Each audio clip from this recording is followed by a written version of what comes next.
Welcome to Shukla study point. आप सभी का स्वागत है आपके अपने YouTube channel Shukla study point में। मैं से ओम शुक्ला आप सभी दोस्तों का हार्दिक स्वागत करता हूं। आज के वीडियो के माध्यम से हम लोग चर्चा करेंगे प्राचीन इतिहास के बारे में। प्राचीन इतिहास को अंग्रेजी में एंशिएंट हिस्ट्री कहते हैं और बीए के अगर आप प्रथम सेमेस्टर में आपने एडमिशन लिया है तो आपको दो प्रकार के इतिहास पढ़ने को मिलते हैं। इससे पहले सिलेबस डिस्कशन मैंने कर दिया है और दोनों हिस्ट्री के मॉडल पेपर और कई क्लासेस खास करके 2 क्लास मेडिवल हिस्ट्री की ऑलरेडी अवेलेबल है।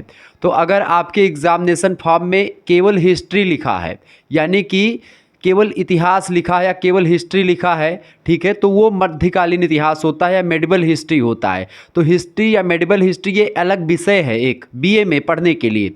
और एक होता है ancient history art and archaeology, ठीक है।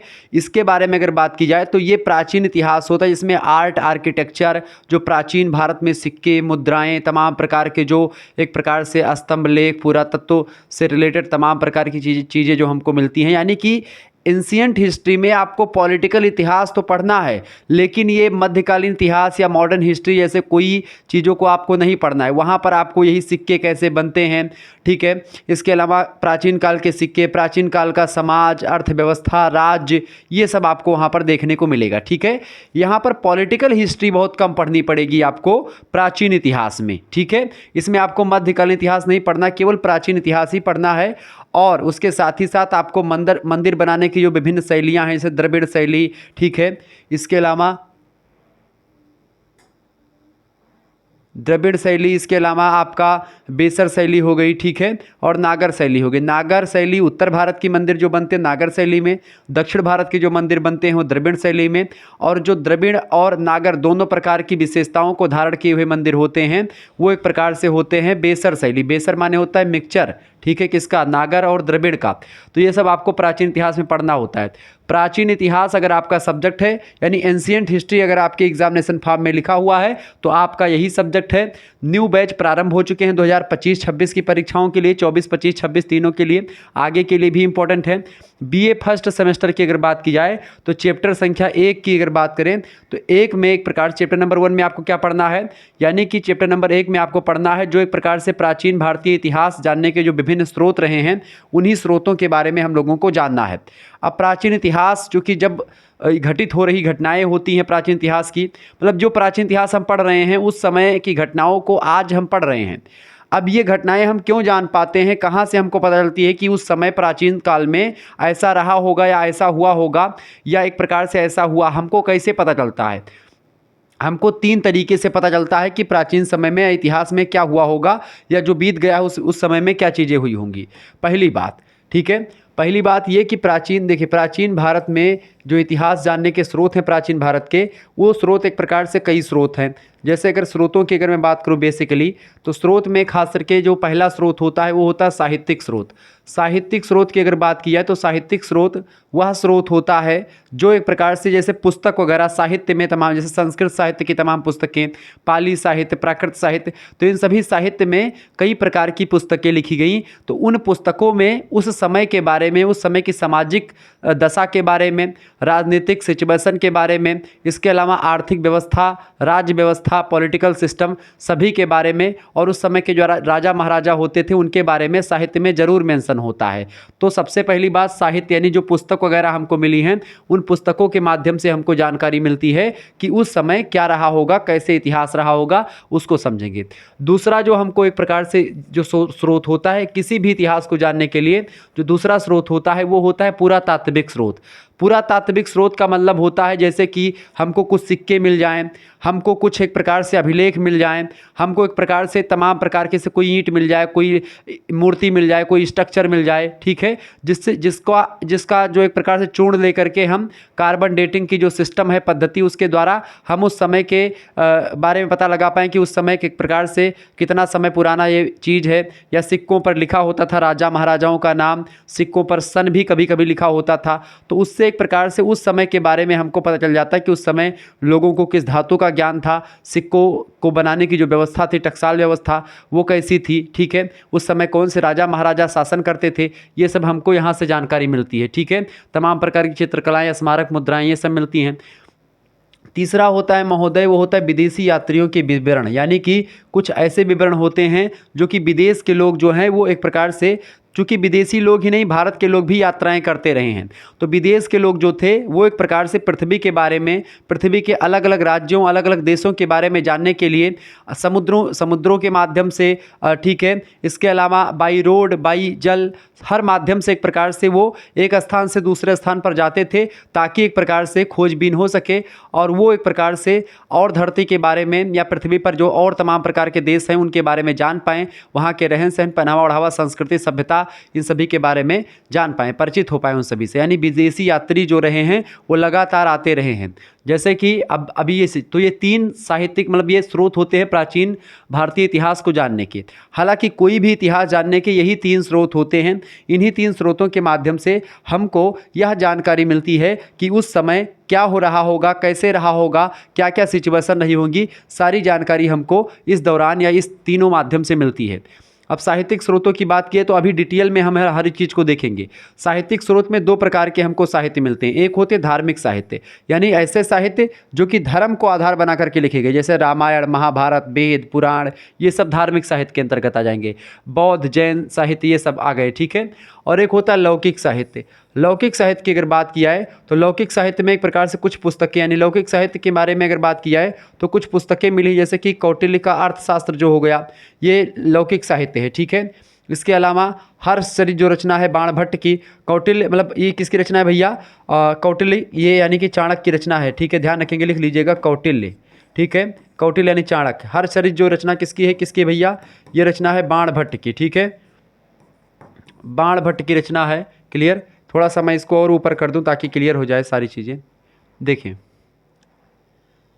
तो ये रचना समझने का प्रयास करेंगे। ये लौकिक साहित्य है। लौकिक साहित्य मतलब कि एक प्रकार से जो धर्म से संबंधित नहीं है, राजनीति से, राजा महाराजाओं के यहाँ पर रहते थे। देखिए कौटिल्य की बात की जाए तो इनका नाम है चाणक्य, ठीक है।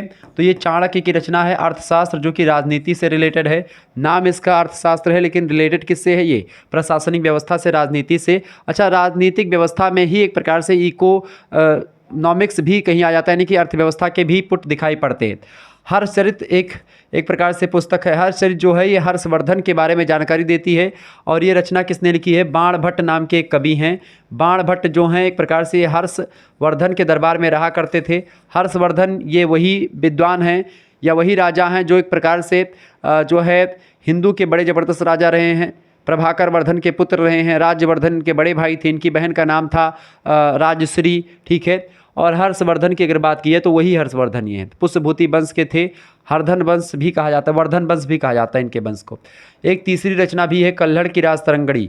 कल्हड़ जो है कश्मीर के बड़े अच्छे विद्वान हैं और ये सब ऐतिहासिक रचनाएं हैं, यानी इतिहास में इनमें जो चीज़ें लिखी हैं वो बिल्कुल परफेक्ट चीज़ें हैं, अच्छी चीज़ें हैं और एकदम फैक्ट टू फैक्ट हैं। इसमें कोई एक प्रकार से लाग लपेट की बात नहीं होती, यानी ऐतिहासिक पुस्तकें हैं ये सब।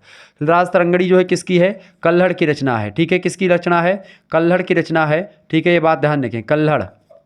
कल्हड़ जो हैं एक प्रकार से कश्मीरी विद्वान हैं, तो कश्मीर के इतिहास के बारे में विस्तार से, कश्मीर के इतिहास नहीं बल्कि कश्मीर के जो नीचे वाले एरियाज़ हैं या कुछ उत्तर भारत के एरियाज़ के बारे में जानकारी जो है कल्हड़ की राजतरंगड़ी में मिलता है। और जो भी जानकारी मिलती है वो ऐतिहासिक रूप में मिलती है, फैक्टुअल मतलब फैक्ट होता, फैक्ट टू फैक्ट बातें लिखते हैं। तो इस तरीके से 3 पुस्तकें बड़ी फेमस रही हैं प्राचीन भारत के इतिहास को जानने में, खास करके लौकिक साहित्य में।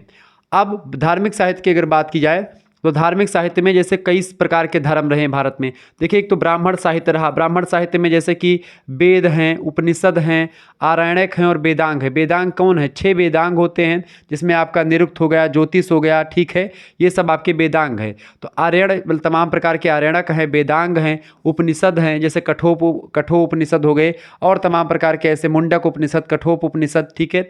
तो ऐसे कई सारे उपनिषद हैं। वेद 4 हैं आपके, ऋग्वेद, अथर्ववेद, ऋग्वेद, यजुर्वेद, सामवेद और अथर्ववेद, 4 वेद हैं, ठीक है। 6 वेदांग हैं, आर्यणक हैं, उपनिषद तमाम प्रकार के हैं, तमाम सारे उपनिषद हैं। तो ये सब ब्राह्मण साहित्य के अंतर्गत हैं, जिनके माध्यम से हमको प्राचीन समय के बारे में या प्राचीन इतिहास के बारे में जानकारी मिल जाती है। इसके अलावा अगर आप देखेंगे दूसरा तो वो होता है बौद्ध साहित्य, क्योंकि जब बौद्ध धर्म का उदय हुआ तो बौद्ध धर्म के उदय के साथ साथ बौद्ध धर्म से रिलेटेड 3 पुस्तकें लिखेंगे, त्रिपिटक जिसको कहते हैं। वैसे कई सारे पुस्तक और लिखी गई, जिसमें आप देखें त्रिपिटक में अभिधम पिटक वगैरह या और भी रचनाएं जो है तीन पिटक रचनाएं लिखी गई जो कि बड़ी फेमस हैं। तो बौद्ध साहित्य में जो प्रकार से बौद्ध धर्म से रिलेटेड तमाम प्रकार के ग्रंथ लिखे गए वो सब एक प्रकार से भी जानकारी इतिहास के बारे में देते हैं। फिर इसके बाद में जैन धर्म का जब उदय होता है महावीर स्वामी, तो वहाँ से भी कई रचनाएं आपको दिखती हैं। और इसके बाद में आता है महाकाव्य काल। महाकाव्य काल की अगर बात की तो इसमें 2 रचनाएं बड़ी फेमस हैं। एक कहे रामायण, रामायण के लेखक कौन है? वाल्मीकि जी। ठीक है, ये प्रश्न ध्यान रखेंगे क्योंकि परीक्षा में खूब पूछा आता है और आप लोग बहुत सारे लोग तुलसीदास लगा करके चले आते हैं। तो वाल्मीकि जी ने लिखा था रामायण, ठीक है। तुलसीदास जी ने क्या लिखा था? रामचरितमानस लिखा था। रामायण जो ये रचना है ये संस्कृत भाषा में है और जो तुलसीदास जी की रामचरितमानस है ये अवधी भाषा में है। ये बात आप ध्यान रखेंगे। और बात की जाए महाभारत की तो महाभारत को किसने लिखा है? महर्षि वेदव्यास जी ने। किसने लिखा है? वेदव्यास जी ने। ठीक है, ये बात ध्यान रखेंगे। वेदव्यास जी की बात की जाए तो इन्होंने महाभारत लिखा है। महाभारत जो है दुनिया का सबसे बड़ा महाकाव्य है। महाभारत की अगर बात की तो महाभारत किस में बटा हुआ है? महाभारत पर्वों में बटा हुआ है। ठीक है, ये किस में बटा हुआ है? पर्वों में बटा हुआ है। जैसे कि रामायण किस में बटा हुआ है? रामायण अपना एक कांड में बटा हुआ है। रामायण में 7 कांड हैं, ये बात आप ध्यान। रामायण किस में बटा हुआ है? कांडों में बटा हुआ है। रामायण में 7 कांड हैं। इसी 7 कांड के आधार पर रामचरितमानस के भी 7 कांड हैं। ठीक है, कौन से? बाल कांड, अयोध्या कांड, किष्किंधा आरण्यक कांड, किष्किंधा कांड, सुंदर कांड, लंका कांड और उत्तर कांड। लंका कांड को युद्ध कांड के नाम से भी जाना जाता है। उत्तर कांड को ज्ञान कांड भी कहते हैं। ठीक है, ये बात आप ध्यान रखेंगे। ओके, आगे बढ़ते और भी चीज़ों को जानने का प्रयास करते हैं। एक बार फटाफट से वीडियो को लाइक और शेयर करते रहिएगा। तो ये रहे साहित्यिक स्रोत। साहित्यिक स्रोत में आपको मैंने पूरा स्ट्रक्चर समझा दिया कि कैसे कैसे चीज़ें हैं और भी आगे चल करके भी हम डिटेल में चर्चा करने वाले हैं, तो परेशान आपको बिल्कुल भी नहीं होना है। ये एक ओवरव्यू मैं दे रहा हूँ ताकि आपको समझ में आए कि आखिरकार ये जो साहित्यिक स्रोत या पुरातात्विक स्रोत या जो विदेशी यात्रियों के विवरण होते हैं ये क्या होते हैं, इनके बारे में मैं एक चार्ट के माध्यम से आपको समझाना चाह रहा था। इसके अलावा पुरातात्विक स्रोतों की अगर बात करें तो इसमें आपके कुछ अभिलेख मिलते हैं। अभिलेख मतलब ऐसे लेख जो कि एक प्रकार से पत्थरों पर खुदवाए जाते हैं या कहीं पर लिखे हैं या किसी पांडुलिपियों में हमको प्राप्त हुई, किसी मुद्राओं पर छपे हैं। इस तरीके से कुछ मुद्राएं मिली हैं। स्मारक बहुत सारे, यानी कि जो भवन मिले हैं बड़े बड़े, चित्रकलाएँ मिली। तो चित्रकला, स्मारक, मुद्रा और अभिलेख, ये 4 चीज़ें जो हैं ये पुरातात्विक स्रोत के रूप में जानी जाती हैं। जब हम मुद्राओं पर रिसर्च करते हैं, स्मारकों को देखते हैं, चित्रकला को देखते हैं, अभिलेख को देखते हैं, तो इनसे उस समय की डेट यानी उस एक चित्र कब बने होंगे, इस चित्र को किसने बनवाया होगा, चित्र में क्या एक प्रकार से लिखा है, कौन सी कहानी कोई चित्र बयां कर रही है, ये सब हम जान पाते हैं। तो इसके माध्यम से हमको जानकारी हो जाती है। इसके अलावा विदेशी यात्री जो आए भारत में, इनकी में खास करके कई देशों से आए। यूनान से कुछ विद्वान आए, कुछ चीन से आए और कुछ अरब से आए। तो ये एक प्रकार से चूंकि यूनान, चीन और अरब यहाँ से एक प्रकार से भारत का संबंध भी रहा है, यहाँ से यात्री आते रहे। जैसे कि यूनान से एक प्रकार से एक व्यक्ति आया था नियार्कस आया था। नियार्कस के बाद में एक व्यक्ति आया था मेगास्थनीज की एक पुस्तक है इंडिका। ठीक है, ये पुस्तक बड़ी फेमस पुस्तक है इंडिका। और ये हमेशा प्रश्न पूछा जाता है कि इंडिका पुस्तक के लेखक कौन है? तो इंडिका पुस्तक के लेखक थे मेगास्थनीज। मेगास्थनीज कौन था? मेगास्थनीज सेल्यूकस निकेटर, जो कि सिकंदर महान जो था उसी का सेनापति था। जब सिकंदर महान को यहाँ से एक प्रकार से चंद्रगुप्त मौर्य और चाणक्य के कूटनीति के द्वारा यहाँ से एक प्रकार से उनकी सेना में भ्रम फैला करके और उनकी सेना में एक प्रकार से वायरस फैला करके यहाँ से उन लोगों का जो मनोबल था तोड़ दिया गया और उनकी सेना का मनोबल टूट गया, तो सेना यहाँ से चली गई। और फिर उसके बाद में चाणक्य और चंद्रगुप्त मौर्य ने मिलकर के नंद वंश के अंतिम सम्राट जो था घनानंद, उसको पराजित किया और उसकी गद्दी छीन ली। उसके बाद में भारत को अखंड बनाने के रूप में आगे बढ़ते हैं।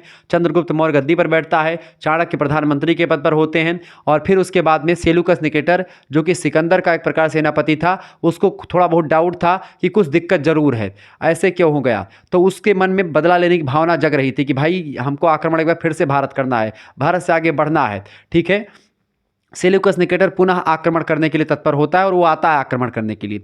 अब जब वह आक्रमण करने के लिए आता है तो एक प्रकार से यहाँ पर शासन कौन कर रहा होता है? चंद्रगुप्त मौर्य। और जो चाणक्य होते हैं वो एक प्रकार से कूटनीति के बड़े विशेषज्ञ हैं, बहुत विद्वान आदमी थे। उन्होंने अपना रणनीति पूरी बनाई और युद्ध कला का कौशल दिखाते हुए चंद्रगुप्त मौर्य ने इस सेल्यूकस निकेटर को पराजित कर दिया। यानी एक प्रकार से यूनानी सेनाओं को इससे पहले पराजित किसी ने नहीं किया था, लेकिन चंद्रगुप्त मौर्य और चाणक्य के दिमाग ने मिल करके इसको पराजित पराजित किया और इसकी पुत्री थी हेलेना, किसकी, मेगस्थनीज का जो है राजा था, यानी कि सेल्यूकस निकेटर, उसकी पुत्री थी हेलेना। उसी हेलेना से विवाह कर दिया किसका, चंद्रगुप्त मौर्य का। किसने, चाणक्य ने। और कहा कि एक प्रकार से इसकी विवाह हो जाएगा तो दोबारा से यूनान, मतलब ये जो यूनान का खतरा है भारत पर वो बना नहीं रहेगा। दूसरी बात ये कि जो हेलेना थी और चंद्रगुप्त मौर्य, इन दोनों से जो पुत्र उत्पन्न होगा वो गद्दी पर नहीं बैठेगा, वो भारत का शासन नहीं संभालेगा, ये नियम भी बना दिया गया। और मेगस्थनीज जो था वो एक प्रकार से हालचाल के लिए चंद्रगुप्त मौर्य के दरबार में ही आया था, यानी चंद्रगुप्त मौर्य के दरबार की जितनी भी जानकारी वगैरह है उस समय के इतिहास के बारे में, मेगस्थनीज ने एक पुस्तक लिखी, इंडिका। इसी इंडिका पुस्तक में उस समय के बारे में तमाम प्रकार की जानकारी उसने लिखी। तो विदेशी यात्रियों का जो विवरण रहा है वो भी एक प्रकार से बहुत योगदान देता है, ठीक है। इसके अलावा चीनी यात्रियों में फाहियान और हुएनसांग आया था, ठीक है। ये दोनों बड़े विद्वान थे। ये सब एक प्रकार से नालंदा यूनिवर्सिटी में पढ़ाई भी किए थे, यहाँ पर शिक्षक भी रहे। इसके अलावा अरबी यात्रियों में आपका अलबरूनी आया था और सुलेमान आया था। तो इस तरीके से ये सारे विद्वान जो हैं ये आए भारत में और यात्रा की और भारत को समझा परखा और उसको लिखा, और वो विवरण जो है जो लिखा इन्होंने उसको पढ़ने के बाद में हमको एक प्रकार से भारतीय प्राचीन इतिहास के बारे में जानकारी मिल जाती है। तो ये चार्ट वगैरह आपको मिल जाएंगे। इसको प्राप्त करने के लिए आपको करना कुछ भी नहीं है। देखिए सिलेबस सभी का एक प्रकार सभी यूनिवर्सिटी का सेम है और सारे सब्जेक्ट को लेकर के एक कोर्स लॉन्च किया गया शुक्ला स्टडी पॉइंट के द्वारा। बहुत बड़ी पहल करी गई है, आप लोगों को पता भी होगा, अगर नहीं पता तो जान लीजिए। आपको बता दूं कि कोर्स में आप ज्वाइन होना है तो आपको 91 61 93 60 62 ये मेरा व्हाट्सअप नंबर है, इसी पर आपको SMS करना होगा, ठीक है। ये नंबर जो है इस पर आप लोग सेव कर लीजिएगा, ये शुक्ला स्टडी पॉइंट का नंबर है, ठीक है। इस पर आपको SMS करना है। मात्र और मात्र इसकी जो फीस रखी गई है ग्रुप से ज्वाइन होने के लिए, कोर्स पढ़ने के लिए, इसके लिए 100 रुपये फीस रखी गई है। इसमें जैसे एंशिएंट हिस्ट्री का ये क्लास मैंने पढ़ाई यूट्यूब पर, इसकी PDF जो होगी वो आपको ग्रुप में मिल जाएगी। इसके अलावा कोई भी क्लास जो होगी उसकी PDF मिल जाएगी। कुछ क्लास अगर प्राइवेट फार्म में होंगी वो भी आपको एक प्रकार से उस ग्रुप में मिलेंगी। यानी कुल मिलाकर के कहने का मतलब ये है कि आपको कोर्स में तमाम प्रकार की फैसिलिटीज़ मिलेंगी, वीडियो लेक्चर्स मिलेंगे, लाइव क्लासेस मिलेंगी, नोट्स मिलेंगे PDF। इसके अलावा मैराथन क्लास की सुविधा होगी, ठीक है। आपको प्रीवियस ईयर के जो क्वेश्चन पेपर हैं वो भी आपको एक प्रकार से जो है मिलेंगे वहाँ पर ग्रुप में। यानी ग्रुप में एक प्रकार से हर एक सब्जेक्ट की क्लास होगी आपकी। यहाँ पर जैसे एंशिएंट हिस्ट्री आपका, इसके अलावा आपके पॉलिटिकल साइंस सब्जेक्ट है, आपका हिंदी सब्जेक्ट है, आपका जियोग्राफी है, आपका होम साइंस है या कोई अन्य सब्जेक्ट है तो उसकी भी क्लासेस हो जाएंगी। यानी कि ये प्राचीन इतिहास का सब्जेक्ट तो हो ही जाएगा। इसी 100 रुपये में प्राचीन इतिहास के सब्जेक्ट के साथ साथ आपका 2 और सब्जेक्ट जो मेजर में है उसकी भी तैयारी हो जाएगी। इसके अलावा एक सब्जेक्ट आपका जो माइनर का है उसकी भी इसी में तैयारी हो जाएगी, ठीक है। इसके अलावा एक सब्जेक्ट आपका जो अनिवार्य वाला है जिसको आप को करिकुलर कहते हैं उसकी भी तैयारी इसी में हो जाएगी। यानी एक प्रकार से बहुत ही विधिवत तरीके से आपकी बार तैयारी होने वाली है। तो मात्र 100 रुपये आप पे करके आप एक प्रकार से ग्रुप ज्वाइन कर सकते हैं। 100 रुपये कैसे पे करने हैं, आप यहाँ पर SMS करेंगे 91 61 93 60 62 पर और बोलेंगे सर जी हमको BA प्रथम सेमेस्टर का कोर्स लेना है, हम इस यूनिवर्सिटी से हैं, हमारा ये सब्जेक्ट है, हमारा ये नाम है। आप अपना नाम, अपनी यूनिवर्सिटी का नाम, अपने सब्जेक्ट के नाम लिख दीजिएगा और आप बोल दीजिएगा हमको कोर्स लेना है। आपके पास एक स्कैनर सेंड किया जाएगा, उसी स्कैनर पर आपको मात्र 100 रुपये पे कर देने होंगे। उसके बाद में उसका स्क्रीनशॉट हमारे पास सेंड कर देना होगा। उसके बाद में आपको ग्रुप से ऐड कर दिया जाएगा और जो अभी तक क्लासेस हो चुकी हैं उनकी PDF नोट्स मिल जाएगी, प्लेलिस्ट मिल जाएगी और आगे से जो क्लासेस होंगी वो ग्रुप में आपको मिलती रहेंगी। बहुत ही बारीकी के साथ चीज़ों को आपको यहाँ पर डिटेल में समझाया जाएगा। तो इस तरीके से आपका और आपके डाउट वगैरह जो होंगे वो भी क्लियर होते रहेंगे। तो इस तरीके से आपके एक प्रकार से बहुत ही फायदेमंद है ये लेक्चर, ये ध्यान रखेंगे। अभी जो है ये लेक्चर जो मैं करवा रहा हूँ इसका ऑब्जेक्टिव क्वेश्चंस भी लगवाऊंगा लास्ट में, तो यानी कि बहुत ही फायदा होगा आपका, लिखित परीक्षा हो चाहे ऑब्जेक्टिव परीक्षा, दोनों की दृष्टि से। देखिए चले, प्राचीन भारतीय संस्कृति के ऐतिहासिक स्रोत कुछ रहे, उनके बारे में समझेंगे। यानी ऐतिहासिक स्रोत कौन कौन से रहे। देखिए इतिहासकार उस काल को ऐतिहासिक काल की संज्ञा देते हैं जिसमें लेखन कला का विकास हो चुका था। देखिए इतिहास एक प्रकार से 3 इतिहास हैं। एक है आपका प्राग इतिहास, ठीक है, प्राग इतिहास काल। दूसरा होता है आद्य इतिहास काल, ठीक है, आद्य। और तीसरा होता है ऐतिहासिक काल। तो ऐतिहासिक स्रोत की मैं बात कर रहा हूँ। प्राग ऐतिहासिक और आद्य ऐतिहासिक छोड़ दो। प्राग ऐतिहासिक में जैसे कि जो पूरा पाषाण काल, मध्य पाषाण काल, नवपाषाण काल रहा, जिसमें एक प्रकार से कोई चीज़ मिला नहीं, लिखा पढ़ा कोई भी चीज़ नहीं मिली है, ठीक है। और आद्य ऐतिहासिक काल सिंधु घाटी सभ्यता वगैरह हो गई, यानी जहाँ से हमको कुछ मिली हैं, लिपियाँ मिली हैं, ठीक है, अक्षर वगैरह मिले हैं, लेकिन उनको हम पढ़ने में सक्षम नहीं, यानी कि लिखना पढ़ना यहाँ पर दोनों में सक्षम नहीं है। अब ये जो ऐतिहासिक काल है इसकी अगर बात करें तो ऐतिहासिक काल एक प्रकार से इसमें ये उस काल को कहते हैं जहाँ पर एक प्रकार से जो हमको साक्ष्य मिले हैं उनको हम लिख भी सकते हैं, उनको हम पढ़ भी सकते हैं, उनको पढ़ने में हम सक्षम हैं, हमारा विज्ञान उनको समझ पाता है। तो ऐतिहासिक काल, तो वही ऐतिहासिक काल के जो स्रोत हैं उन्हीं के बारे में हम लोगों को देखना है। आदि और प्राग ऐतिहासिक हम नहीं देखेंगे, ठीक है। तो मानव सभ्य बन गया था जिस दौरान इतिहास काल तक आते आते। प्राचीन भारत के इतिहास में एक ऐसा भी समय था जिसके लिए लेखन कला के प्रमाण तो हैं, किंतु या तो वो आपुष्ट हैं या फिर उनकी गूढ़ लिपि का अर्थ निकालना कठिन है। यानी कि वो लिपियाँ ऐसी हैं, लिपियाँ मतलब होता है लिखने की कला, वो एक प्रकार से हम नहीं पढ़ पाए हैं। यह काल आद्य ऐतिहासिक काल के नाम से जाना जाता है। मैंने आपको बताया था प्राग ऐतिहासिक जिसमें कोई लिपि का विकास नहीं था, कुछ हमको मिला नहीं था, जैसे कि जो जिसमें आदि मानव वगैरह थे वो आद्य प्राग ऐतिहासिक काल कहते हैं। सिंधु घाटी सभ्यता वो प्राग ऐतिहासिक काल हो गया, ठीक है। जो हमको मिला है तमाम प्रकार की लिपियाँ मिली लेकिन उनको हम पढ़ नहीं पाते हैं, ठीक है। इसके बाद में आता है ऐतिहासिक काल, जैसे जो वैदिक युग है वो ऐतिहासिक काल से एक प्रकार से प्रारंभ होता है। हड़प्पा की संस्कृति और वैदिक कालीन संस्कृति की गणना आद्य ऐतिहासिक में की जाती है। हालांकि वैदिक कालीन संस्कृति जो है उसके लेखन से हमको पता चलता है, जो कि संस्कृत में थी चीज़ें बाद में आकर के लिखी गई, लेकिन फिर भी हम एक प्रकार से इनको रखते हैं वैदिक काल को। प्राचीन संस्कृति के स्रोतों को निम्न श्रेणियों में बांटा जा सकता है। पहला पुरातात्विक स्रोत, ठीक है, और दूसरा है साहित्यिक स्रोत, यानी कुछ ऐसे स्रोत जो कि एक प्रकार से अभिलेख वगैरह मुद्रा हमको मिली हैं उनके माध्यम से। तो पुरातात्विक हो गए, साहित्यिक स्रोत जैसे जो पुस्तकें वगैरह लिखी गई वो, तो दोनों को हम समझ लेते हैं। वैसे हमने शुरुआत में ही आपको बता दिया लेकिन फिर भी डिटेल में यहाँ पर आपको बताने का प्रयास करते हैं, ठीक है। चले, पहला पुरातात्विक स्रोत। वर्तमान समय में पुरातत्व का श्रेय काफ़ी व्यापक हो गया है। यह वह विज्ञान है पुरातत्व जिसके द्वारा या जिसके माध्यम से पृथ्वी के गर्भ में छिपी हुई सामग्रियों को खुदाई करके प्राचीन काल के लोगों के भौतिक जीवन का ज्ञान प्राप्त किया जा सकता है। यानी उस समय के लोग एक प्रकार से किन किन वस्तुओं का प्रयोग करते थे, कैसे जीवन जीते थे, वो सब जानकारी हम कैसे प्राप्त कर पाएंगे। खुदाई करके जो हम वस्तु मिलती है, तमाम प्रकार के खनन होता है, खुदाई होती है, वहाँ से वस्तुएं प्राप्त होती हैं। उन्हीं वस्तुओं के एक प्रकार से उनका कार्बन डेटिंग की पद्धति से उनकी एज निकाल लेते हैं कि वो वस्तु कितनी साल पुरानी है। उसके बाद में उसके बारे में रिसर्च होता है और हमको एक प्रकार से उस समय के बारे में जानकारी हो जाती है। गार्डन चाइल्ड कहते हैं कि भौतिक अवशेषों के माध्यम से मानव के क्रियाकलापों का ज्ञान ही पुरातत्व होता है। क्या? भौतिक अवशेषों के माध्यम से मानव के क्रियाकलापों का ज्ञान ही क्या होता है? पुरातत्व होता है। यानी जो भौतिक अवशेष हमको प्राप्त होते हैं, भौतिक अवशेष मतलब जो हमको दिखाई पड़े और हम जिसको छू सकें। जैसे मान लेते हैं ये टॉर्च है, अब ये टॉर्च एक प्रकार से क्या हो जाए, ये टॉर्च आप देख रहे हैं ना, ये टॉर्च कैसी है, जल रही है ना, आप देख रहे हैं ना टॉर्च जल रही है। तो ये एक प्रकार से ये जो टॉर्च है, समझ रहे हैं ना, ये देखिए कई प्रकार से जल रही है। अब इस टार्च की अगर मैं बात करूं तो ये टार्च एक प्रकार से आपको कब मिली, मतलब कि ये मान लेते खुदाई हुई, अब ये टार्च हमको मिली।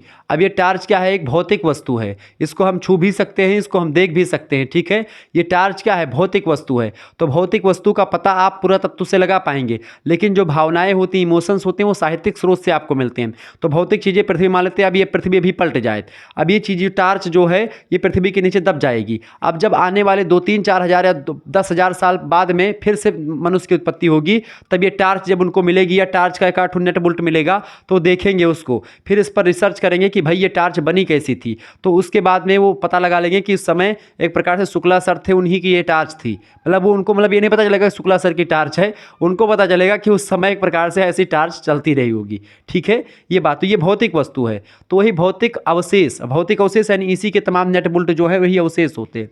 तो भौतिक अवशेष के माध्यम से मानव के क्रियाकलापों का ज्ञान ही पुरातत्व होता है।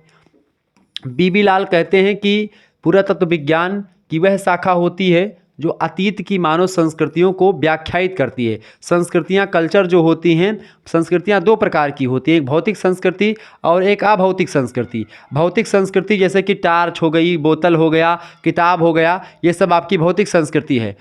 अभौतिक संस्कृति की बात की है तो यानी इमोशंस, जो जैसे कि भावना वगैरह ये सब आती हैं, ठीक है। ये बात आप ध्यान रखेंगे। पुरातत्व का क्षेत्र अत्यंत व्यापक है जिसके अंतर्गत मानव से संबंधित समस्त क्रियाकलापों, सामाजिक, आर्थिक, राजनीतिक, धार्मिक आदि का अध्ययन सम्मिलित होता है। तो इसमें हम सामाजिक चीज़ों के बारे में, आर्थिक चीज़ों के बारे में, पॉलिटिकल, राजनीतिक और धार्मिक, इन सभी चीज़ों के बारे में जानकारी उस समय के बारे में हम पता लगा लेते पुरातत्व के माध्यम से। साथ ही साथ यह मानव के क्रमबद्ध सांस्कृतिक विकास को भी व्याख्यायित करने का प्रमुख साधन होता है। अतः पुरातत्व के अध्ययन क्षेत्र में ही हम संस्कृति की व्याख्या का प्रमाणिक आधार प्राप्त कर लेते हैं, जिससे सांस्कृतिक परिवर्तन की व्याख्या भी की जा सकती है। ठीक है, ये बात आप ध्यान रखेंगे। प्राचीन भारतीय इतिहास के अध्ययन के लिए पुरातात्विक सामग्रियां सापेक्षिक रूप से अधिक प्रमाणिक हैं। इसके अंतर्गत मुख्यतः पुरालेख विधा, मुद्राएं, स्मारक, अवशेष, ठीक है, मृदभांड माने क्या होता है? मिट्टी के बर्तन को क्या कहते हैं? मृदभांड कहते हैं। ठीक है, लिख लीजिएगा। मृदभांड किसको कहते हैं? मिट्टी के बर्तन को मृदभांड कहते हैं। मिट्टी के बर्तन मिले हैं या इन्हीं को मृदभांड कहते हैं। ठीक है, ये बात ध्यान रखेंगे। तमाम प्रकार की मूर्तियाँ मिली हैं, तमाम प्रकार के चित्र मिले हैं। ठीक है, मुद्रा यानी सिक्का मिला है तमाम। ठीक है, स्मारक यानी घर मिले हैं, और तमाम प्रकार के अवशेष मिले हैं। ठीक है, इन सभी के माध्यम से हम लोग उस समय के बारे में जानकारी इकट्ठा कर लेते हैं। ठीक है, ये बात आप ध्यान रखेंगे। अब देखें अभिलेख क्या होते हैं और अभिलेख हमको कौन कौन से या मिले हैं, इनके बारे में थोड़ा सा देखें। अभिलेख क्या होते हैं? तो शिला पर लिखे अभिलेख को शिलालेख कहते हैं। इसी प्रकार स्तंभ पर लिखे लेख को हम स्तंभ लेख कहते हैं। ठीक है, ये बात ध्यान रखेंगे। तो इस तरीके से स्तंभ लेख हो गया, ताम्र के उस पर लिखा गया तो ताम्रपत्र हो गया, मूर्ति पर लिखा तो मूर्ति लेख हो गया, ये सब कहा जाता है। ठीक है, तो अभिलेख कई प्रकार के होते हैं। शिला पर लिखा शिलालेख, ठीक है, जो है स्तंभ पर लिखा स्तंभ लेख, मूर्ति पर लिखा मूर्ति लेख, तांबे पर लिखा है तो ताम्रलेख। प्राचीन भारत पर प्रकाश डालने वाले अभिलेख मुख्यतया पाली भाषा में लिखे गए हैं, प्राकृत भाषा में और संस्कृत भाषा में। सबसे प्राचीन भाषा कौन सी है? संस्कृत है। संस्कृत के बाद में कौन सी आई भाषा? पाली आई, और पाली के बाद में प्राकृत। ठीक है, तो संस्कृत भाषा में जो लेख हैं वो एक प्रकार से वैदिक काल या वैदिक काल के बाद के हैं। प्राकृत और पाली जो है एक प्रकार से जैन और बौद्ध से रिलेटेड रहे हैं। तो पाली, प्राकृत और संस्कृत, ठीक है, ये तीन भाषाओं में हमको जो एक प्रकार से खुदाई हुई है या शिलाओं पर लिखे हैं, ये संस्कृत भाषा में, प्राकृत भाषा में और पाली भाषा में लिखे हुए मिलते हैं। कुछ अभिलेख तमिल भाषा में भी मिले हैं और तमिल, मलयालम, कन्नड़ और तेलुगु भाषाओं में भी मिलते हैं। ठीक है, ये दक्षिण की भाषाएं हैं, तमिल, मलयालम, कन्नड़, तेलुगु। ठीक है, ये बात ध्यान रखेंगे। अधिकांश अभिलेखों की लिपि ब्राह्मी लिपि है, जो बाईं से दाईं ओर को लिखी जाती है। कुछ अभिलेख खारोष्ठी लिपि में भी लिखे गए हैं। खारोष्ठी लिपि जो होती है वो एक प्रकार से दूसरे टाइप की होती है। ब्राह्मी लिपि जो होती है वो बाईं से दाईं ओर लिखी जाती है, यानी जैसे ये लिखा हुआ है, यहाँ से बाएं से शुरू करते हैं। ये बायां एरिया है, ठीक है, ये बायां एरिया है और ये हो गया दाएं एरिया, तो इधर से लिखना शुरू करेंगे, इधर जाएंगे। जबकि खारोष्ठी लिपि जो होता है ये उल्टा लिखते हैं, दाएँ से यहाँ से लिखते हैं और इधर लिख करके आते हैं। ठीक है, ये बात ध्यान रखेंगे, यानी कि ये खारोष्ठी लिपि हो गई। तो लिपियाँ जो होती है लिखने की कला, जैसे लिपि अगर मैं बताऊं लिपि क्या होती है, जैसे मैंने लिखा ये राम, अब ये राम मैंने किस लिपि में लिखा है? ये लिपि इसकी कौन सी है? ये लिपि है भैया, ये लिपि है देवनागरी। ठीक है, देवनागरी लिपि है। ठीक है, देवनागरी लिपि यानी जो लिखा है ये राम, ये देवनागरी लिपि में लिखा है। यही राम को आप ऐसे लिख सकते हैं राम। अब ये राम किस में है? ये रोमन लिपि में लिखा है। किस लिपि में? ये लिपि है भैया कौन सी? रोमन लिपि। तो लिपि यही होती है, लिखने की कला को लिपि कहते हैं। ये राम लिखा है, ये राम वही लिखा है, ये राम भी वही लिखा है, भाषा सेम है लेकिन लिपि अलग अलग हो गई। तो ऐसे ही लिपि मतलब लिखने की कला, जैसे रा जो होता है रोमन लिपि में ऐसे बनाते हैं, और यही जो है मतलब कि देवनागरी में, और यही रा को रोमन लिपि में आर से प्रदर्शित करते हैं। तो यही होता है। ठीक है, ये बात आप ध्यान रखेंगे। आगे देखते हैं।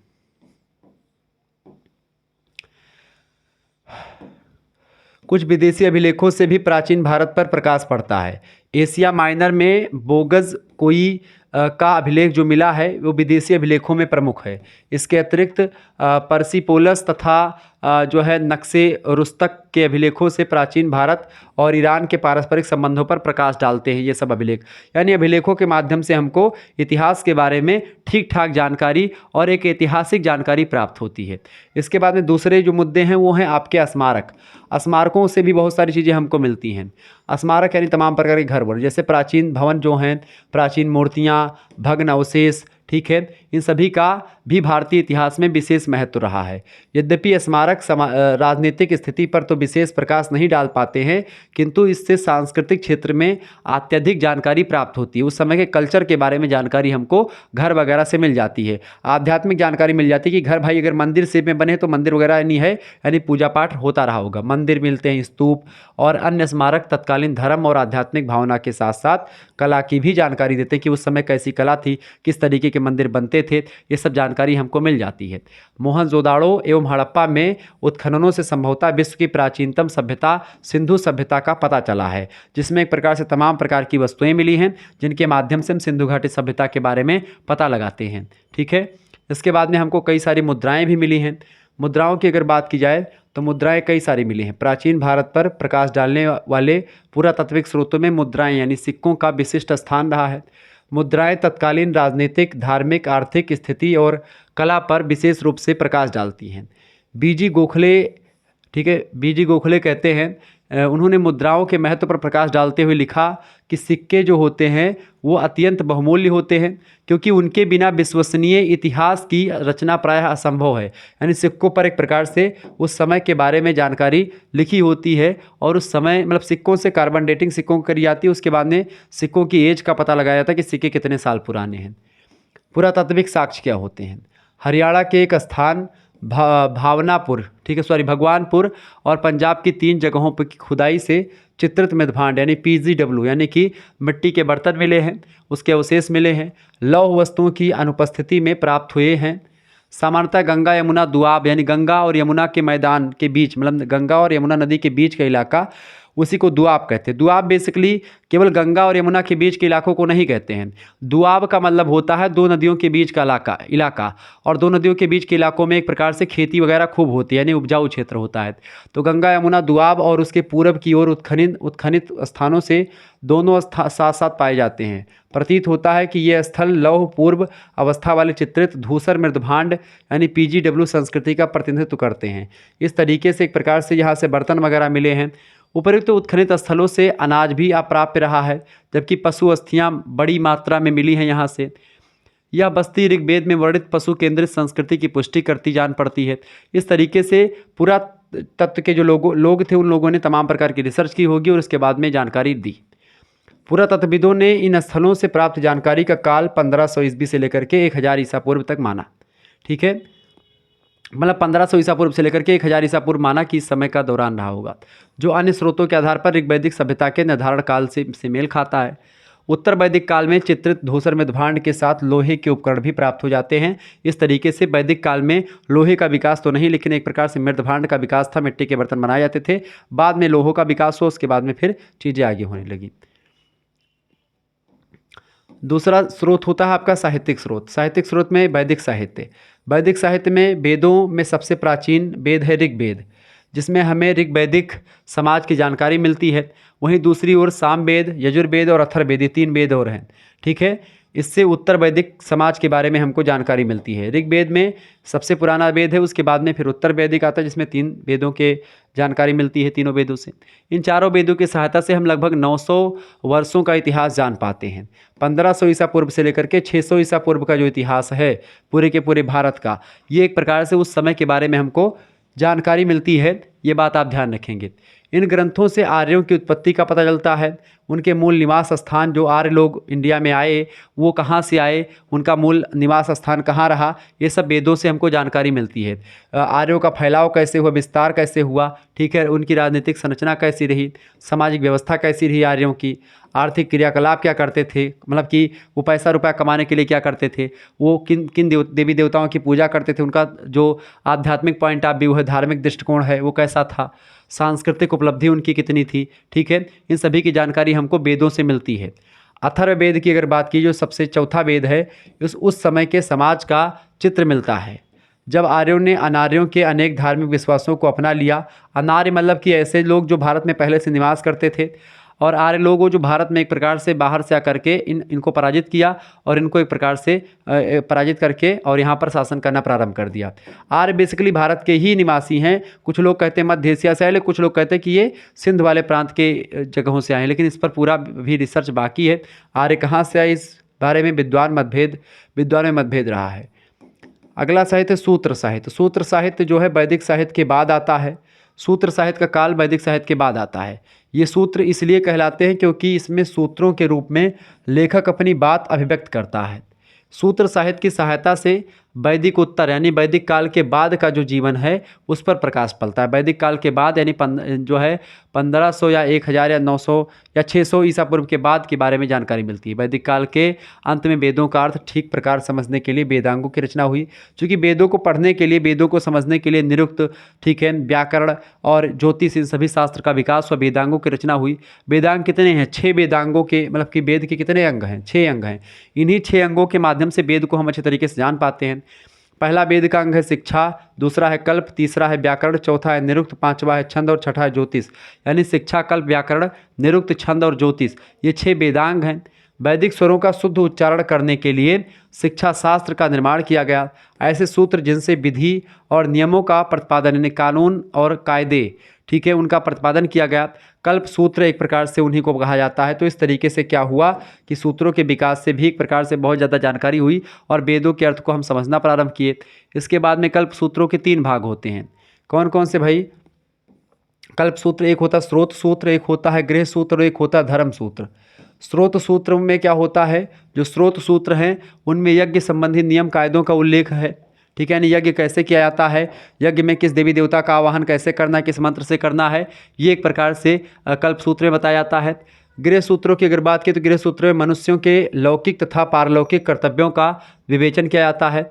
और तीसरा है धर्म सूत्र। धर्म सूत्रों में धार्मिक, सामाजिक और राजनीतिक कर्तव्यों का उल्लेख किया गया कि किस व्यक्ति का सामाजिक कर्तव्य, राजनीतिक कर्तव्य ये क्या होगा, ठीक है, और उसका सामाजिक कर्तव्य क्या होगा, ये सारी बातों की जानकारी हमको मिलती है।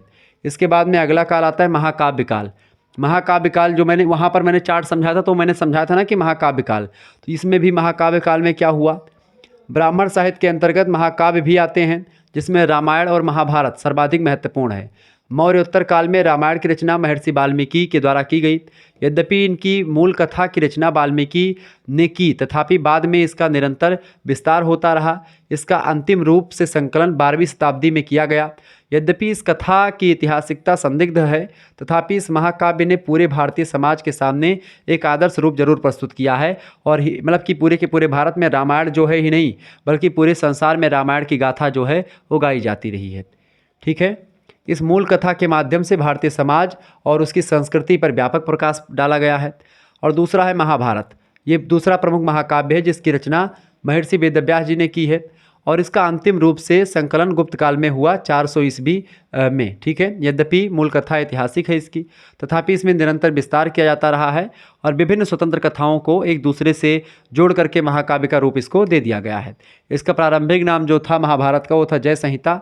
जय संहिता था, जो बाद में एक प्रकार से बदल करके भारत इसका नाम रख दिया गया और इसीलिए इसका नाम महाभारत हो गया। इसमें भारत वंशों की कथा थी और यही भारत अंततः महाभारत के रूप में सामने आया। महाभारत एक प्रकार से जो है इसकी रचना महर्षि वेदव्यास जी ने की। कौरव और पांडवों के बीच की एक प्रकार से गाथा है और कौरव पांडव ही नहीं, पूरे के पूरे भारत की एक प्रकार से समय गाथा मान सकते हैं इसको। बड़ा ज़बरदस्त था। देखिए कुछ चीज़ें हैं यहाँ पर जो मैं आपको समझाने का प्रयास कर रहा हूँ। विदेशी यात्रियों के कुछ विवरण रहे हैं, जिसमें एक प्रकार से विदेशी यात्री लोग जो आए भारत में कब कब आए और उनके द्वारा एक प्रकार से कब आए और कहाँ से आए थे, ये प्रश्न खूब पूछा आता रहा। तो इसलिए मैंने कहा एक चार्ट के माध्यम से आपको समझा दिया जाए। विदेशी यात्रियों का विवरण यानी आगमन कब हुआ और उन्होंने कब कब के समय के बारे में जानकारी दी, ये सब आप यहाँ से जान पाएंगे, ठीक है। ये बात आप ध्यान रखिएगा। तो विदेशी यात्रियों के विवरण की अगर बात की जाए तो इसमें आप देखें यात्री इधर लिखे हुए हैं। देखिए मैगस्थनीज, ये कहाँ से आया था? यूनान से आया था, सेलुकस निकेटर का था दूत। और ये कहाँ पर आया था? चंद्रगुप्त मौर्य के दरबार में आया था। कब आया था भैया? 305 ईस्वी से लेकर के 305 ईस्वी में आया था ईसा पूर्व में और 297 ईसा पूर्व तक रहा था, यानी कि अपना जीवन यहीं पर बिताया। इसके अलावा डायनेकस नाम का एक विद्वान है, वो आता है सीरिया से, ठीक है। कहाँ कब आया था? 298 ईसा पूर्व में आया और 273 ईसा पूर्व तक रहा। किसके शासनकाल में आया था? बिंदुसार के शासनकाल। बिंदुसार चंद्रगुप्त के मौर्य के बाद में आते हैं, ठीक है। इसके अलावा डायोनिसियस जो था, डायनोसियस की अगर बात की जाए तो डायनोसियस जो ये चंद्रगुप्त मौर्य का पुत्र था बिंदुसार, ठीक है, ध्यान रखेंगे। तो डायनोसियस की अगर बात की तो ये मिस्र से आया था। कहाँ कब आया था? 284 ईसा पूर्व में आया, 262 ईसा पूर्व तक बना रहा, ठीक है, ये बात ध्यान रखेंगे। अशोक के समय में आया था, बिंदुसार के पुत्र अशोक हैं, ठीक है, ये बात ध्यान रखेंगे। इसके अलावा फाहियान की अगर बात की जाए तो फाहियान जो था ये चीन से आया था, 399 ईस्वी में आया था और 414 ईस्वी तक रहा यहाँ पर। चंद्रगुप्त विक्रमादित्य। अच्छा, ईसा पूर्व और ईसवी में अंतर आप समझ रहे हैं ना। ईसवी मतलब जीरो सन में ईसा मसीह का जन्म हुआ, तो यहाँ से अगर पहले हुआ यानी ईसा मसीह के जन्म के पहले तो ईसा पूर्व लगाएंगे, ईसा मसीह के जन्म के बाद तो ईसवी लगाएंगे। ठीक है, ध्यान रखेंगे चीज़ों को। तो फाहियान चीन से आया था 399 से 414 ईस्वी तक रहा, चंद्रगुप्त विक्रमादित्य के दरबार में रहा था। हुएनसांग चीन से आया था 629 ईस्वी से 444 ईस्वी तक एक प्रकार से ये रहा भारत में। ठीक है, ये बात आप ध्यान रखेंगे। और इसकी अगर बात की जाए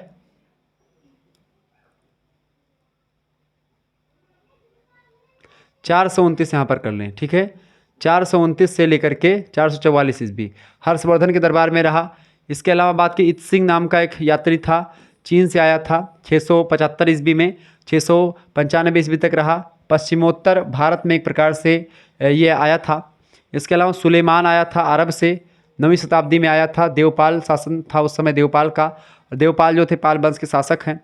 इसके अलावा आता है अल बिलादरी अरब का यात्री था, 885 ईस्वी में एक प्रकार से आया, 892 ईस्वी तक रहा। मिहिर भोज जो एक शासक थे उनके दरबार में आया था। ठीक है, ये बात आप ध्यान रखेंगे। इसके अलावा अल मसूदी ये भी अरब से आया था, 915 ईस्वी से लेकर 916 ईस्वी तक यहाँ पर रहा। महिपाल प्रथम जो प्रतिहार वंश के शासक थे उनके दरबार में आया था। इसके अलावा अलबरूनी आया था गजनी के साथ, मोहम्मद गजनी आ जाते महमूद गजनबी या गजनी के साथ आया था अलबरूनी। ये 1000 ईस्वी से लेकर के 1030 ईस्वी तक भारत रहा, पश्चिमोत्तर भारत में एक प्रकार से ये आया था। ठीक है, इस तरीके से आप लोगों ने इन चीज़ों को जाना। आगे देखते हैं अगला पॉइंट। ये देखिए कुछ पुस्तकें और हैं जो कि एक प्रकार से इतिहास के बारे में जानकारी देती हैं, तो मैंने कहा इसको आपको बता दिया जाए।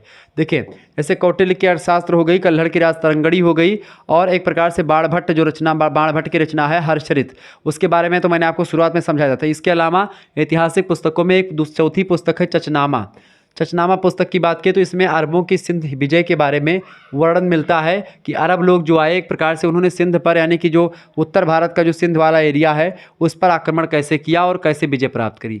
इसके अलावा सोमेश्वर नाम के एक विद्वान हैं, उनकी रचना है रसमाला और कीर्ति कौमुदी, इसमें भी जानकारी मिलती है। इसके अलावा मेरतुंग की रचना है प्रबंध चिंतामणि, ये भी भारतीय इतिहास के बारे में जानकारी देती है।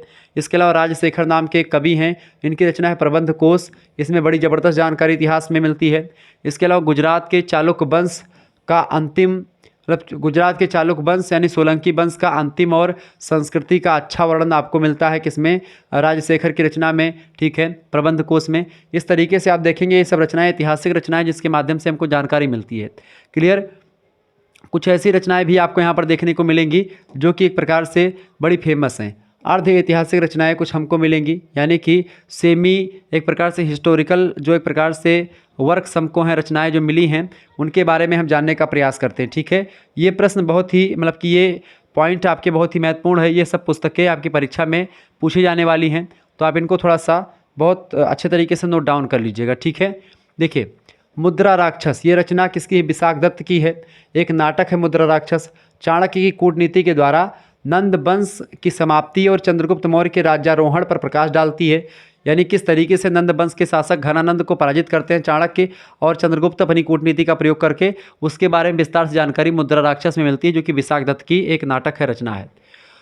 अगली रचना है अष्टाध्यायी। अष्टाध्यायी के लेखक कौन हैं और वार्तिक। ठीक है, अष्टाध्यायी और वार्तिक रचना जो है ये पाणिनि की रचना है अष्टाध्यायी, और कात्यायन की रचना है वार्तिक। ठीक है, ये व्याकरण ग्रंथों से मौर्यों के पूर्व के इतिहास और मौर्य युगीन राजनीतिक अवस्था के बारे में जानकारी मिलती है। इसके अलावा अगली रचना है गार्गी संहिता। गार्गी संहिता की अगर बात की जाए तो गार्गी संहिता एक ज्योतिष ग्रंथ है, तथापि इसमें भारत पर होने वाले यमन आक्रमण का उल्लेख मिलता है। कहाँ पर, गार्गी संहिता में किसके बारे में जानकारी मिलती है, गार्गी संहिता जो पुस्तक है इसमें हमको किसके बारे में जानकारी मिलती है भैया, ज्योतिष ग्रंथ है, और इसमें भारत पर होने वाले जो यमन आक्रमण है उसके बारे में हमको जानकारी मिलती है। ठीक है, इसके अलावा आगे देखते हैं महाभाष्य। महाभाष्य की अगर बात की जाए तो इसके रचयिता हैं पतंजलि। पुष्पमित्र शुंग के पुरोहित थे पतंजलि। पुष्पमित्र शुंग जो थे ये बहुत ही फेमस शासक हुआ है।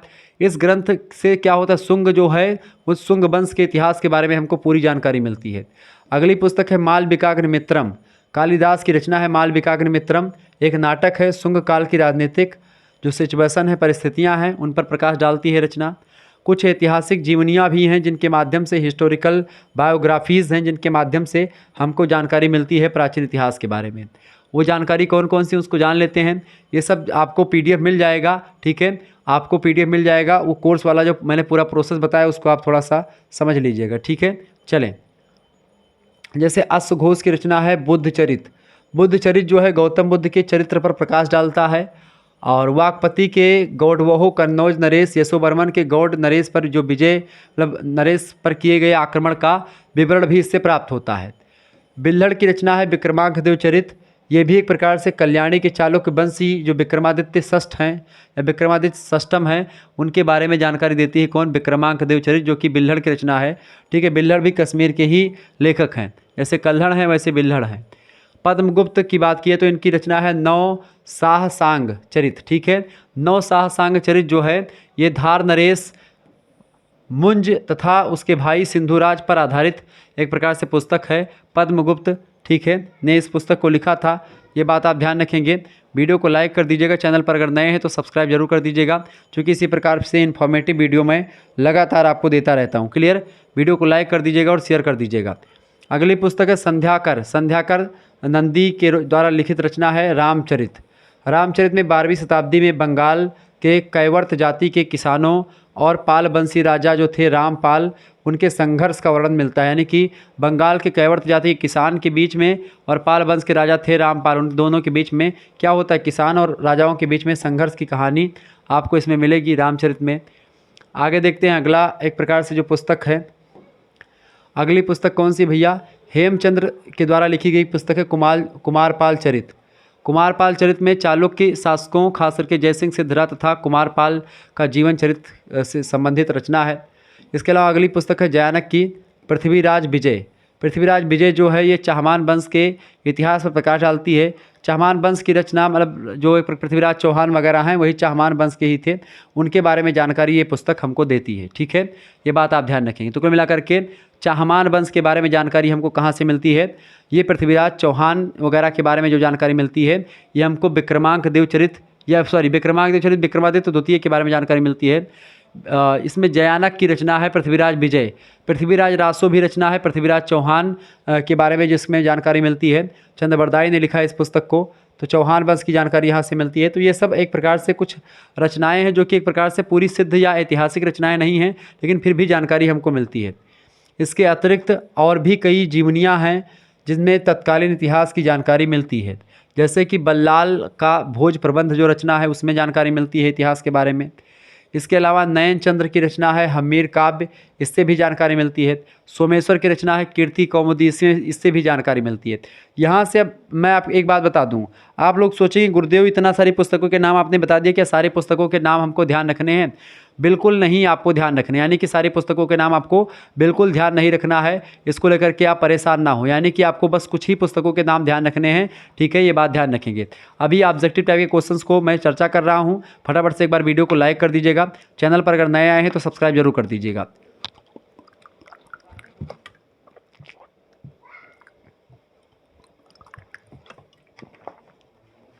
ठीक है, ये बात आप ध्यान रखेंगे। चले, तो बाणभट्ट की जो रचना है हर्षचरित, ये बड़ी फेमस रचना रही है इतिहास के बारे में, ठीक है। भारतीय इतिहास लेखन की परंपरा में 7वीं शताब्दी के शुरुआत में बाणभट्ट नाम के एक बहुत फेमस बहुत विद्वान कवि हुए हैं। बाणभट्ट की रचना है हर्षचरित, इसका भी बहुत ही महत्वपूर्ण योगदान रहा। यह रचना हर्षचरित आख्यायिका के रूप में है। कौटिल्य ने आख्यायिका को इतिहास की संज्ञा दी है और इसमें हर्षवर्धन के समय काल के बारे में जानकारी विधिवत मिलती है, ठीक है। तो इस तरीके से आप लोगों ने बहुत सारे ग्रंथों के बारे में, बहुत सारे एक प्रकार से चीज़ों के बारे में समझा, जिससे हमको इतिहास के बारे में जानकारी मिलती है, ठीक है। यानी साहित्यिक स्रोतों के बारे में आप लोगों ने जाना, ठीक है। अब आगे बढ़ते हैं और भी चीज़ों को हम थोड़ा सा जानने का प्रयास करते हैं और यह जानते हैं आखिरकार कि इसमें एक प्रकार से जो ये प्रश्न आपकी परीक्षा में आएंगे ऑब्जेक्टिव टाइप के, उनको आपको कैसे हल करना है उसके बारे में समझने का थोड़ा सा प्रयास करते हैं हम लोग, ठीक है। वीडियो को लाइक कर दीजिए, चैनल पर अगर नए आए हैं तो सब्सक्राइब जरूर कर दीजिएगा, क्योंकि इसी प्रकार से इन्फॉर्मेटिव वीडियो मैं लगातार आपको देता रहता हूँ और हमेशा देता रहूँगा, ठीक है। तो चिंता आपको नहीं करनी है, आपको सारी चीज़ें विधिवत तरीके से समझाने का प्रयास यहाँ पर किया जाएगा, ठीक है। चले, सभी लोग शेयर करते रहिएगा वीडियो को, ओके। चलें आगे देखते हैं और भी चीज़ों को जानने का प्रयास करते हैं। सभी लोग वीडियो को शेयर करते रहिएगा और लाइक ज़रूर कर दें भाई, ऐसे ही इन्फॉर्मेटिव वीडियो मैं लगातार देता रहूँगा, ठीक है। चले पहला प्रश्न आपकी स्क्रीन पर आ चुका है, सभी लोग देखने का प्रयास करेंगे। पहला क्वेश्चन से महोदय, पहला क्वेश्चन क्या आ चुका है, देखें पहला क्वेश्चन से ऐतरेय और कौशितकी किस वेद के ब्राह्मण ग्रंथ हैं, बताएं। अंग्रेजी में भी वही चीज़ लिखी है, ऐतरेय और कौशितकी किस वेद के ग्रंथ हैं। तो ये भैया किस वेद के ग्रंथ हैं, फटाफट से आप लोग बताने का प्रयास करेंगे। कौन कौन से ऐतरेय और कौशितकी जो हैं ये एक प्रकार से ऋग्वेद के ग्रंथ हैं। ऑप्शन नंबर इसका ए करेक्ट आंसर हो जाएगा। आगे देखते हैं, अगला क्वेश्चन आपकी स्क्रीन पर आ चुका है। दूसरा नंबर क्वेश्चन आप देखेंगे। दूसरा क्वेश्चन है भैया पिंगल मुनि का ग्रंथ है द बुक ऑफ पिंगल मुनि इज। पिंगल मुनि का जो ग्रंथ है वो कौन सा है भाई, वो है छंद शास्त्र, ठीक है, ये बात आप ध्यान रखेंगे। अगला क्वेश्चन तीसरा, यास्क ने रचना की किसकी, यास्क ने किसकी रचना करी है भाई, निरुक्त की रचना करी है, निरुक्त, ठीक है, निरुक्त, क्लियर। चौथा प्रश्न है, बौद्ध धर्म के दार्शनिक सिद्धांत मिलते हैं the philosophical principles of Buddhism are founded, बताएं। तो ये कहाँ मिलते हैं भाई, ये मिलता है आपका कहाँ पर, ये अभिधम्म पिटक में मिलता है। अभिधम्म पिटक, सुत्त पिटक और विनय पिटक, ये तीनों पिटक क्या हैं, ये तीनों पिटक जो हैं ये बौद्ध धर्म के त्रिपिटक के नाम से जाने जाते हैं। पांचवा क्वेश्चन आप देखिएगा, प्रश्न बड़ा ही ज़बरदस्त है। प्रश्न है रामायण के रचयिता कौन है, तो रामायण के रचयिता वाल्मीकि जी हैं, ये बात आप ध्यान रखेंगे। महाभारत के रचयिता कौन जो है, वेद व्यास जी। अगला क्वेश्चन है, और तुलसीदास जी की रचना सूरदास, मतलब तुलसीदास की रचना रामचरितमानस है, सूरदास की रचना सूरसागर है। सतसाहस्त्र संहिता कहा जाता है, सतसाहस्त्र संहिता किसको कहते हैं, सतसाहस्त्र संहिता किसको कहते हैं भैया, ये कहते हैं महाभारत को। ऑप्शन नंबर इसका बा करेक्ट आंसर होगा। अगला क्वेश्चन आपकी स्क्रीन पर आ चुका है, फटाफट से आप लोग देखने का प्रयास करेंगे, बहुत ही ज़बरदस्त क्वेश्चन आ चुका है। चलें प्रश्न है सातवां नंबर, सातवां नंबर क्वेश्चन आ चुका है कि मुद्रा राक्षस किसका ग्रंथ है, मुद्रा राक्षस विशाख दत्त का ग्रंथ है, ठीक है। अगला क्वेश्चन है बुद्ध चरित किसने लिखा, तो बुद्ध चरित किसकी रचना है भैया, बुद्ध चरित, फटाफट से आप बताने का प्रयास करेंगे। देखें हर्ष चरित जो रचना है, हर्ष चरित अगर पूछा जाता, हर्ष चरित, ठीक है, हर्ष चरित है बाणभट्ट की, घबराइएगा मत। अश्वघोष की रचना कौन सी है, बुद्ध चरित, ठीक है। रवि कीर्ति जो है ये प्रयाग प्रशस्ति के लेखक हैं, क्लियर, ये बात ध्यान रखेंगे। हर्ष चरित के लेखक बाणभट्ट हैं, लेकिन बुद्ध चरित के लेखक कौन है, अश्वघोष, क्लियर। आगे बढ़ते हैं, मेगास्थनीज की रचना इंडिका, मेगास्थनीज की रचना कौन सी है, इंडिका, ऑप्शन नंबर इसका बी करेक्ट आंसर होगा। हिस्टोरिका पुस्तक के लेखक कौन है, इसके लेखक है क्या नाम है उनका, अरे हेरोडोटस, ठीक है, हेरोडोटस लिख लीजिएगा। 10वां क्वेश्चन से इतिहास का जनक किसे कहा जाता है, इतिहास का जनक किसे कहते हैं भैया, इतिहास का जनक हेरोडोटस को कहते हैं, इसी की पुस्तक है हिस्टोरिका। सबसे पहले हिस्ट्री शब्द का प्रयोग इसी पुस्तक में मिलता है, इसीलिए इसको इतिहास का जनक कहते हैं। सी विकी किसकी ग्रंथ है, बताएं, सी विकी रचना के लेखक कौन है, सी युकी, इसको लिखा ह्वेनसांग ने, ऑप्शन नंबर इसका करेक्ट आंसर होगा। अगला क्वेश्चन आपसे पूछा सकता है 12 नंबर, आप देखेंगे 12वां प्रश्न, यात्रियों का राजकुमार किसे कहा जाता है, यात्रियों का राजकुमार, who is the called the prince of travellers, यात्रियों का राजकुमार किसको कहते हैं भाई, यात्रियों का राजकुमार कहा जाता है ह्वेनसांग को। ऑप्शन नंबर इसका दा करेक्ट आंसर होगा। एहोल अभिलेख किसका है, बताएं, एहोल अभिलेख की अगर बात की है तो ये है रवि कीर्ति का, ऑप्शन नंबर इसका दा करेक्ट आंसर हो जाएगा। अगला प्रश्न आपकी स्क्रीन पर आ चुका है, सती प्रथा का प्रथम अभिलेखीय साक्ष्य, सती प्रथा का जो है अभिलेखीय साक्ष्य जो है वो एरण अभिलेख में मिलता है पहली बार। 15वां क्वेश्चन से और लास्ट क्वेश्चन से, किस स्रोत से पता चलता है कि समुद्रगुप्त बीणा वादक था, तो इससे पता चलता है सिक्कों से, कहाँ से मिलता है, ठीक है, किस स्रोत से पता चलता है, सिक्कों से पता चलता है कि समुद्रगुप्त बीड़ा वादक था, क्योंकि वहाँ पर बीड़े बने हुए हैं, बीड़ा, ठीक है, ये बात आप ध्यान रखेंगे। इस तरीके से हम लोगों ने चैप्टर नंबर 1 पढ़ लिया। अब चैप्टर नंबर 2 के बारे में हम लोग देखेंगे, जिसमें वैदिक और वेदांग साहित्य के बारे में मैं विस्तार चर्चा करूँगा, ठीक है। तो दूसरा चैप्टर देखने के लिए आप तैयार हो जाइए, वैदिक और वेदांग साहित्य हम सेकंड चैप्टर में देखेंगे, ठीक है। मिलेंगे हम फिर नेक्स्ट वीडियो में, तब तक के लिए जय हिंद जय भारत। आप सभी का बहुत बहुत धन्यवाद। और हिंदी साहित्य का एक प्रकार से मॉडल पेपर अगर आपने नहीं देखा तो कल क्लास हुई थी, इसको देख लीजिएगा, बहुत ही महत्वपूर्ण है। अगर यह वीडियो आपने देख लिया, आपके अंदर कॉन्फिडेंस लेवल बहुत ज़्यादा हो जाएगा, तो आप इस वीडियो को फटाफट से आप देख लें, ठीक है। फटाफट मिलते हैं फिर नेक्स्ट वीडियो, तब तक के लिए जय हिंद जय भारत। आप सभी का बहुत बहुत धन्यवाद हमारे जुड़ने के लिए। इसी प्रकार से अपना प्यार बनाए रखेंगे। बहुत बहुत धन्यवाद।